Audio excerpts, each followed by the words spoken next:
Good morning, friends. Today's our topic is electric potential energy of system of charge. ठीक है, વિદ્યુત ભારના તંત્રની સ્થિતિ ઉર્જા.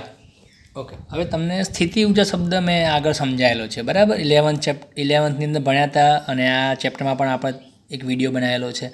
ઓકે, સ્થિતિ ઉર્જા કોઈ વસ્તુ પાસે ક્યારે આવે તો જ્યારે કોઈ વસ્તુનું આપણે સ્થાન બદલીએ કાં તો એની રચના બદલીએ, એનું બંધારણ બદલીએ તો એની અંદર સ્થિતિ ઉર્જા આવે છે. અને ક્યારે પોસિબલ છે સ્થાન, રચના, બંધારણ ક્યારે બદલાય? જ્યારે આપણે એની ઉપર વર્ક કરીએ ત્યારે, બરાબર.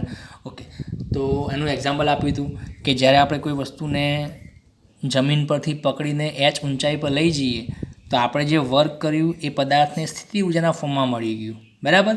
ઓકે, સ્થિતિ ઉર્જા કોની છે? એ પદાર્થની છે? ના, સ્થિતિ ઉર્જા હંમેશા તંત્રની હોય. એટલે કે જે બે પદાર્થો વચ્ચે આકર્ષી કે અપાકર્ષી બળ લાગતું હોય ને એ બે પદાર્થની એટલે કે તંત્રની હોય છે. એટલે એ જે સ્થિતિ ઉર્જા છે એ પદાર્થની અને પૃથ્વી, કેમ કે આ આકર્ષી બળ કોની વચ્ચે લાગે છે? પદાર્થ અને પૃથ્વીની વચ્ચે. તો એ બંનેના તંત્રની સ્થિતિ ઉર્જા કહેવાશે. મતલબ બંનેમાંથી કોઈ પણ એ ઉર્જાને વાપરી શકે છે, બરાબર. જેમ કે આપણે સ્પ્રિંગનું એક્ઝામ્પલ આપ્યું હતું કે સ્પ્રિંગનો એક છેડો આપણે પકડી રાખીએ અને બીજા છેડાને ખેંચીએ બાહ્ય બળ આપીને, બરાબર. તો આપણું જે કાર્ય હતું એ સ્થિતિ ઉર્જાના ફોર્મમાં મળી ગયું. શું સાબિતી છે? તો કે સ્પ્રિંગ જે છે એની રચના બદલાઈ ગઈ, આંટાઓ જે પહોળા થઈ ગયા. ઓકે, જો આપણે એ જે બીજો છેડો છે એને આપણે છોડી મૂકીએ તો ફરી એ સ્થિતિ ઉર્જા ગતિ ઉર્જામાં કન્વર્ટ થઈ જશે અને ફરી પાછી સ્પ્રિંગ પોતાની મૂળ સ્થિતિમાં આવી જશે, બરાબર. ઓકે, તો બીજો છેડો ખેંચ્યો તો અને છોડી મૂકીએ તો એ જે છે એ પાછો પોતાની મૂળ સ્થિતિમાં આવી ગયો. પણ જો આપણે બીજા છેડાને ખેંચીને પછી બીજો છેડો પકડી રાખીને પહેલાં છેડાને છોડી મૂકીએ તો હવે ઉર્જા કોણ વાપરશે? પહેલો છેડો. કેમ ભાઈ? આપણે વર્ક તો બીજા છેડા ઉપર કર્યું હતું તો પછી પહેલા છેડાને ગતિ ઉર્જા કેમ નહીં મળી? તો યાદ રાખો કે તંત્ર ઉપર કાર્ય કર્યા, તંત્ર ઉપર તમે કાર્ય પહેલા મેમ્બર ઉપર કરો કે બીજા મેમ્બર ઉપર કરો, પણ જ્યારે ઉર્જા વાપરવાની વાત આવે ને ત્યારે બંનેમાંથી કોઈ પણ એ ઉર્જાને વાપરી શકે છે. મતલબ ઉર્જા જે છે બંનેની કહેવાશે. એક્ઝામ્પલ છે બીજું એક ડોમેસ્ટિક એક્ઝામ્પલ છે કે ભાઈ ઘરમાં પૈસા પડેલા છે તો એ કોના છે? તો કે બધાના ભેગા જ છે. જેને કમાય ભલે ગમે તે પણ વાપરે છે બધા. તમારે સ્કૂલની ફી ભરવી છે તો તમારા કહેવાશે, બરાબર. ઘરનો કોઈ સામાન લાવો છે તો મમ્મીના કહેવાશે. ક્યાંક બહાર ખર્ચા કરવા છે, ફરવા જવું છે તો નાના ભાઈના કે બહેનના કહેવાશે. તો ટૂંકમાં હંમેશા જે સ્થિતિ ઉર્જા છે તંત્રની હોય છે. એટલે વર્ક તમે કોઈ પણ મેમ્બર પર કરો છો પણ જ્યારે ઉર્જા મળશે એ બધા મેમ્બરને મળશે. ચલો એક એક્ઝામ્પલ આપું. આપણે હવે મેઇન ટૉપિક પર બરાબર, વિદ્યુતભારના સંદર્ભમાં સ્થિતિ ઉર્જા કોને કહેવાય એ સમજીએ આપણે. તો ધારો કે આપણી પાસે એક બોક્સ છે, આવું એક ચોરસ બોક્સ છે જે ખાલી છે, બરાબર. તમને કહેવામાં આવ્યું કે ભાઈ આ બોક્સને તમારે વિદ્યુતભારથી ભરવાનું છે. તો બધા જ વીજભારો પરસ્પર અપાકર્ષી બળના કારણે અનંત અંતરે ચાલ્યા ગયા છે, બરાબર. ઓકે, હવે એ અનંત અંતરેથી વિદ્યુતભારને આપણે ઉઠાવીને આ બોક્સમાં લાવવાના છે. તો આપણે શું કર્યું? ધારો કે કોઈ ચાર્જ જે છે એ ઇન્ફિનિટી ઉપર છે, એને આપણે પકડીને આ બોક્સમાં લાવ્યા, અંદર નાખી દીધો Q1 ચાર્જ. શું આપણે કોઈ વર્ક કરવું પડ્યું? તો કે ના. કેમ નહીં કરવું પડ્યું? વર્ક ક્યારે આપણે કરવું પડે? જ્યારે આસપાસ કોઈ વિદ્યુત ક્ષેત્ર હોય ત્યારે એની વિરુદ્ધમાં આપણે કાર્ય કરવું પડે છે, કેમ કે એ બળ લગાવશે અને એની ઓપોઝિટમાં આપણે બળ લગાવવું પડે છે. પણ બધા જ વિદ્યુતભારો હાલ અનંત અંતરે છે અને આપણને ખબર છે કે અનંત અંતરે આપણે શું કહી શકીએ કે કુલંબીય બળ જે છે F બરાબર K Q1Q2/R². જો આરને આપણે લઈ લઈએ ઇન્ફિનિટી તો ફોર્સ કેવો થઈ જવાનો? 0. મતલબ કે જો વિદ્યુતભારો એકબીજાથી ઘણા દૂર હોય, અનંત અંતરે હોય તો આપણે એવું વિચારી શકીએ કે એવું એકબીજા પર ફોર્સ લગાડતા હશે નહીં.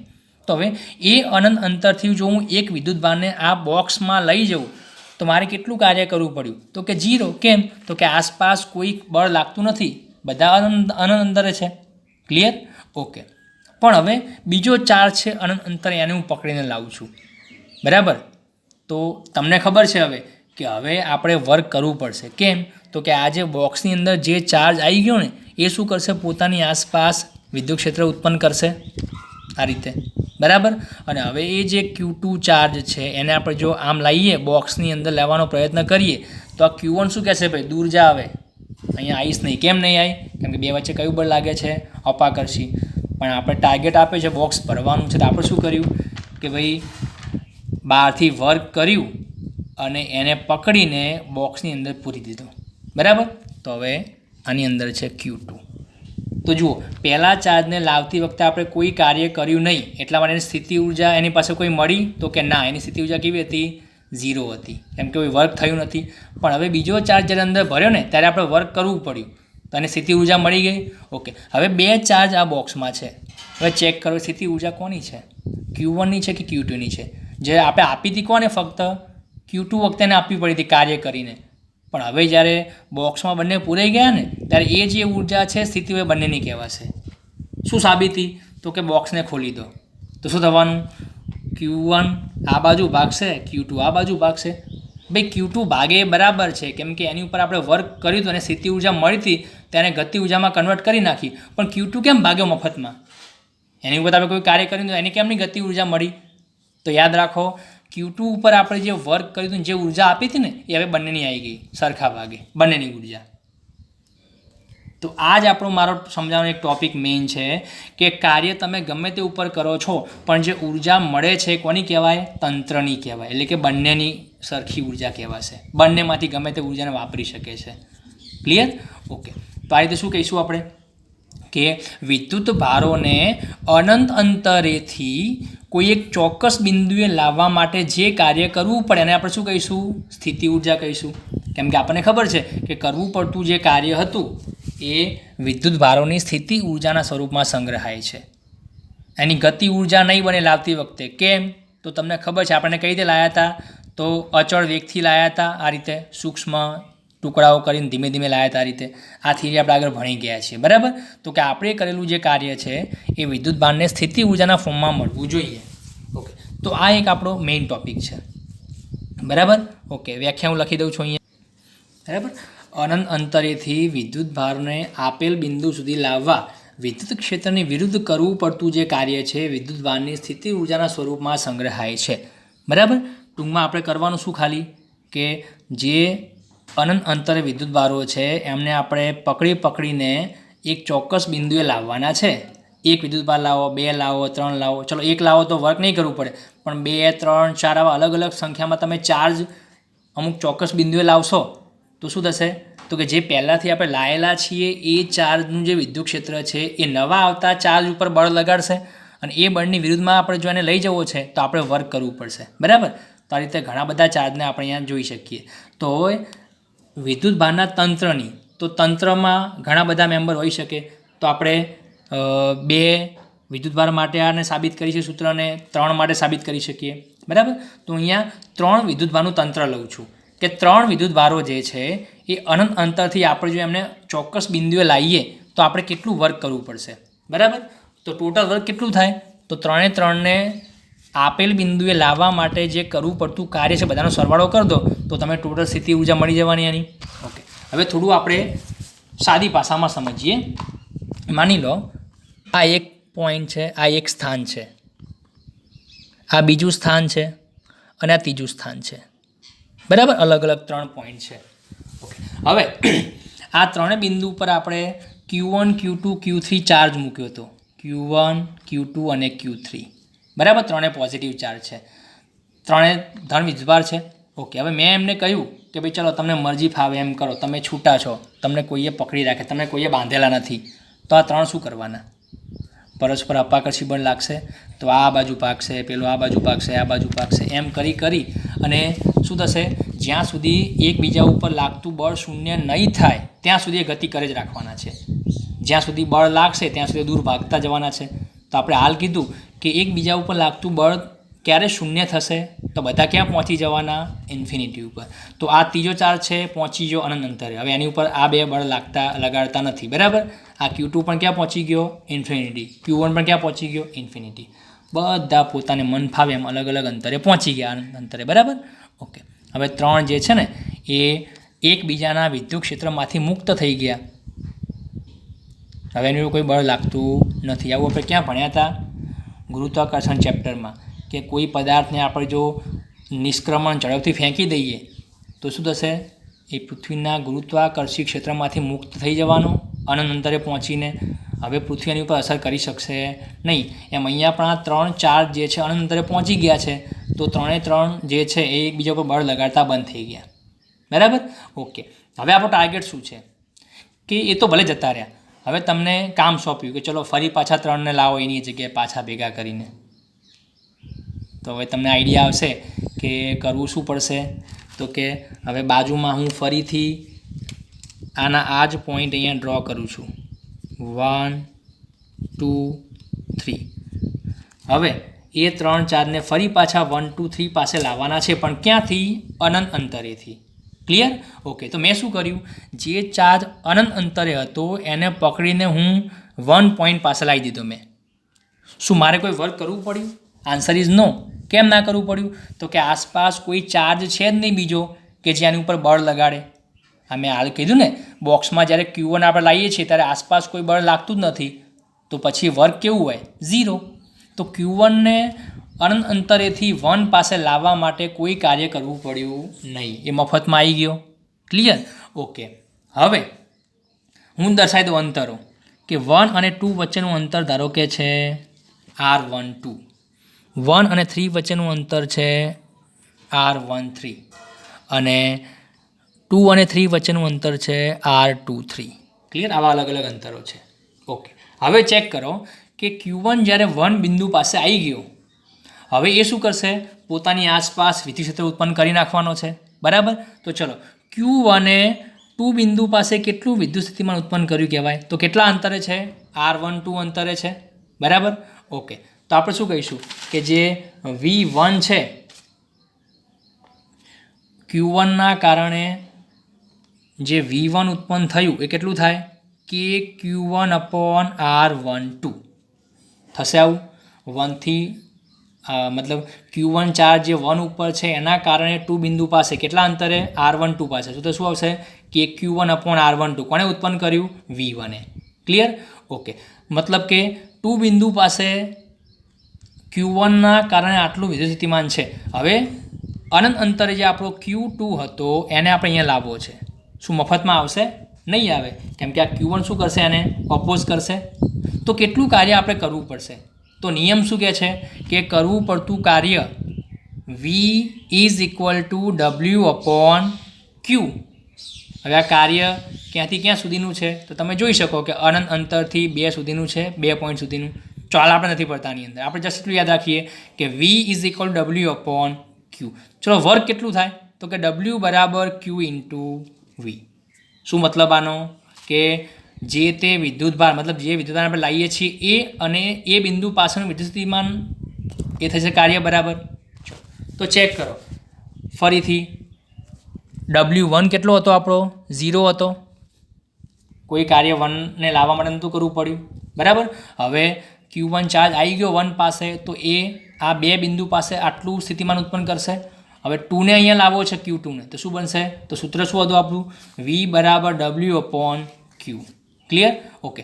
V કયો છે? તો કેટલું વિદ્યુત સ્થિતિમાન ઉત્પન્ન થયેલું છે ત્યાં? V1 જેટલું. તો આપણે શું લખીશું?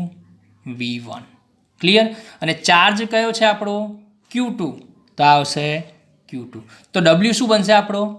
Q2V1 થશે. ઓકે.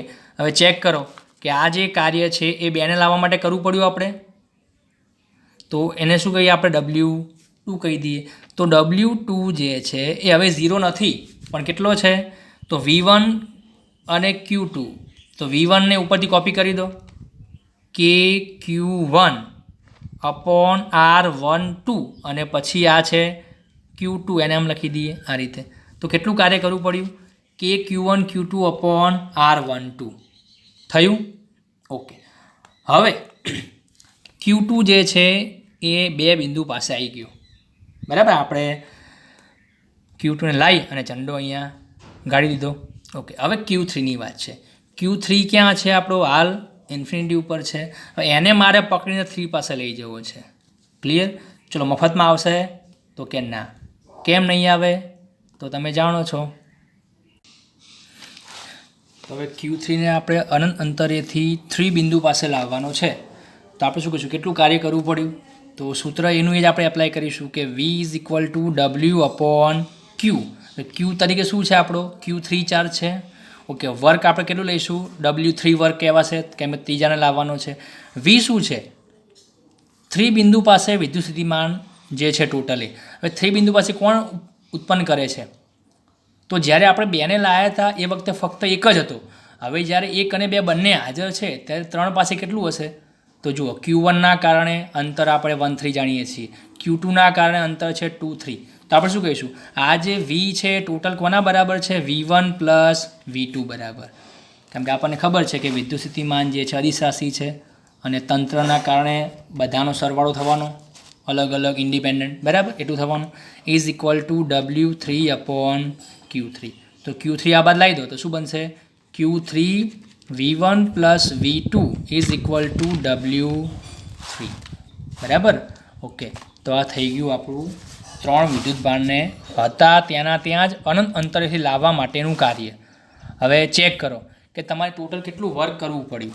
ઓકે, તો એ કામ કરીએ, આને હજુ સાદુરૂપ આપી દઈએ. Q3 V1 કેટલો છે V1 3 બિંદુ પાસે અંતર છે R13. તો શું લખીશું આપણે કે Q1 અપોન R13 થશે પ્લસ V2ના કારણે 3 પાસે કેટલું સ્થિતિમાન છે અંતર છે R23. તો શું લખાશે કે Q2 અપોન R23 થશે.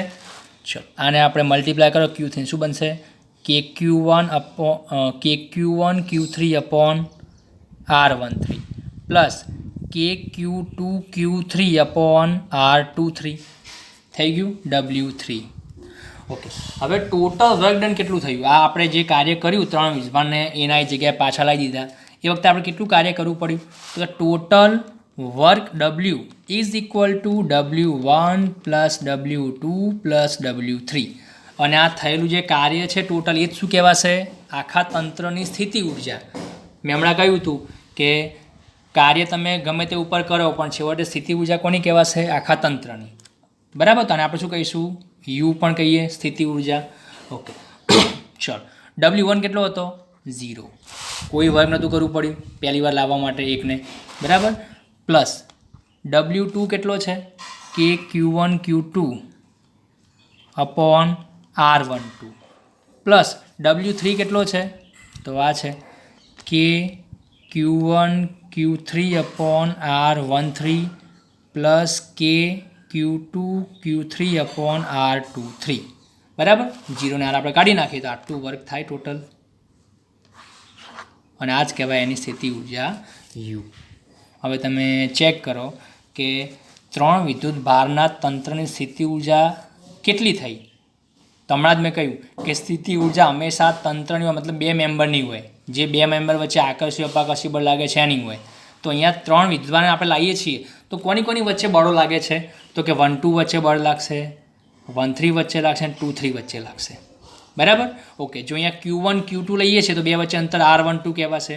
અહીંયા 1 3 લઈએ છીએ Q1 Q3 તો અંતર R13 આવશે, Q2 Q3 તો R23 આવશે. તો પેર બની જુઓ 3 વિદ્યુત ભારની પેર બની, 2 ની જોડ બનાવી આપણે બરાબર. ચલો તો 1 2 અને 3 આ 3 ચાર્જ હોય તો કોની જોડ બને તો કે 1ની અને 2ની, પછી 2ની અને 3ની અને 1ની અને 3ની આવી 3 જોડ બને બરાબર. ઓકે, તો આ રીતે વિદ્યુત સ્થિતિ ઉર્જા જે છે હંમેશા જોડની હોય છે, 2 જોડ આવી બરાબર.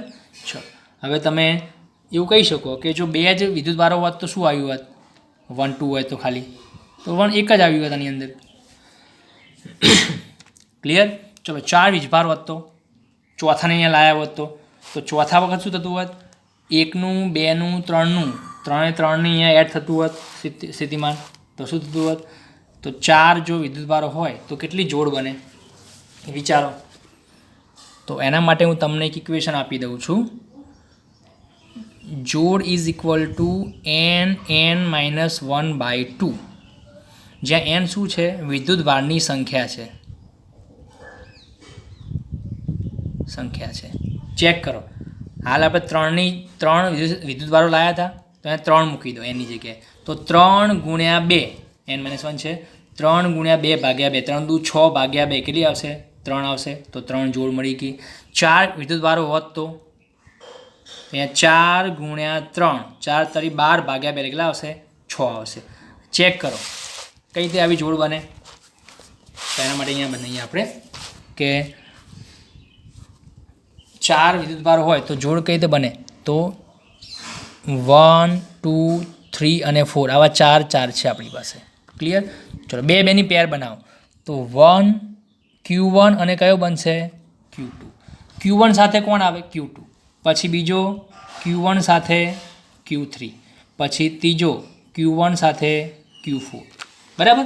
1 બાય 1 લેવાની. પહેલાં 1 સાથે જોડ બનાવો તો 1ની 2 સાથે, 1ની 3, 1ની 4 સાથે. પછી હવે 2 લઈ લો. Q2 સાથે કોણ જોડ બનાવશે?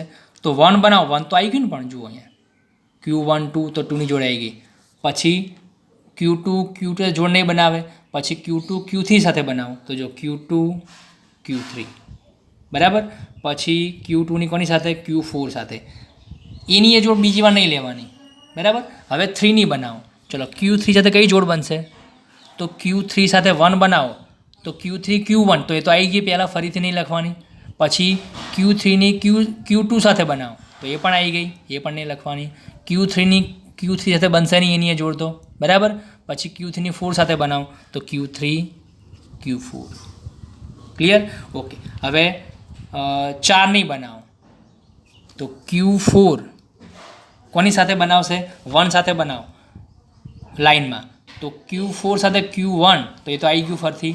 પછી Q4 સાથે Q2 છે ક્યાંય? હા, થઈ ગયું આ Q2 Q4. પછી Q4 સાથે Q3 એ પણ છે. Q4 નહીં આવે આ રીતે. ઓકે. તો કેટલી જોડ બની ગણી જુઓ? 1 2 3 4 5 અને 6 થઈ ગયું. તો આ સૂત્ર આપણું અહીંયા પ્રોપર છે જ, n-1/2. આ સૂત્ર યાદ રાખવાનું તો તમને ઝડપી આઈડિયા આવશે. બરાબર? કે તમારી કેટલી જોડ, તમારો ક્વેશ્ચન સાચો છે કે નહીં, દાખલો કદાચ પૂછાય તો ગણેલો એ તમને ધ્યાન રહે એટલા માટે. બરાબર? તો આ થઈ ગયું વિદ્યુત ભારના તંત્રની સ્થિતિ ઉર્જાનું સૂત્ર.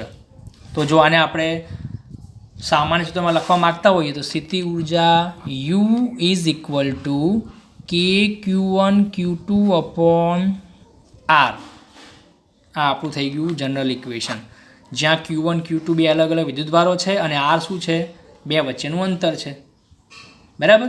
ઓકે. કોના જેવું સૂત્ર છે આ? કુલંબીય બળ જેવું. જુઓ KQ1 Q2 અપોન R². બળ જે છે એ R² ફોર્મમાં હોય અને સ્થિતિ ઉર્જા Rના ફોર્મમાં હશે.